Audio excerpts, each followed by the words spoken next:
ഞാൻ കഴിച്ച ഏറ്റവും നല്ല പഴംവാട്ടിയത് എൻ്റെ ഫ്രണ്ട് നസീമ കൊണ്ടുവരുന്നതായിരുന്നു.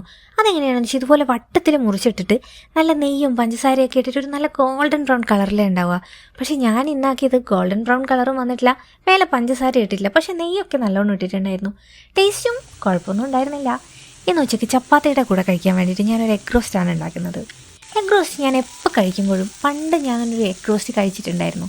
അതായത് പണ്ട് അധികം ഹോട്ടലിലൊന്നും പോകാത്തൊരു സമയം ഉണ്ടായിരുന്നില്ലേ ചെറിയ കുട്ടിയിൽ. ആ സമയത്ത് ഹോട്ടലിലൊക്കെ പോയ സമയത്ത് അപ്പം കഴിക്കുക പൊറോട്ടയായിരുന്നു. പൊറോട്ടയുടെ കൂടെ അവിടെ നിന്ന് കിട്ടുന്ന ഒരു എഗ് റോസ്റ്റ് ഉണ്ട്, അതിന് ഭയങ്കര ടേസ്റ്റായിരുന്നു. അങ്ങനെ ചൂടുള്ള പൊറോട്ടയുടെ കൂടെ ഒരു നല്ല ചൂടുള്ള എഗ് റോസ്റ്റ് തന്നപ്പോൾ ഭയങ്കര ടേസ്റ്റ് ഉണ്ടായിരുന്നു. അതിൻ്റെ ഉള്ളിയൊന്നും അധികം വെന്തിട്ടുണ്ടായിരുന്നില്ല, നല്ല കറുമുറ ടേസ്റ്റൊക്കെ ആയിരുന്നു. വീട്ടിലെ എഗ് റോസ്റ്റിലെ ഉള്ളിയൊക്കെ നന്നായി വാടിയിട്ടുണ്ടാവും, പക്ഷേ അതിനേക്കാൾ ടേസ്റ്റായിട്ട് എനിക്ക് തോന്നിയിട്ടുള്ള ഈ കറുമുറ തന്നെയായിരുന്നു. കുറച്ച് ദിവസങ്ങളായി ഇപ്പോൾ ഇതിൻ്റെ പിന്നാലെ തന്നെയാണ്. പണി കഴിഞ്ഞില്ല, കഴിഞ്ഞ് കഴിഞ്ഞാൽ ഞാൻ എന്തായാലും കാണിച്ചു തരാം കേട്ടോ. അതൊക്കെ കഴിഞ്ഞിട്ട് ഞങ്ങൾ വൈകിട്ട് പുറത്ത് പോയിട്ടുണ്ടായിരുന്നു. അങ്ങനെ പോയി വരുമ്പോൾ ഒരു മധുഹൂത് കഴിച്ചിട്ടുണ്ടായിരുന്നു. ഇതിൻ്റെ ചോറൊക്കെ അടിപൊളിയായിരുന്നു, നമ്മൾ മന്തിയേക്കാളും കുറച്ചുകൂടി ടേസ്റ്റ് ഉണ്ടായിരുന്നു. അതൊക്കെ കഴിഞ്ഞ് രാത്രി നല്ല വീട്ടിലെത്തി. അപ്പം നാളെ കാണാം.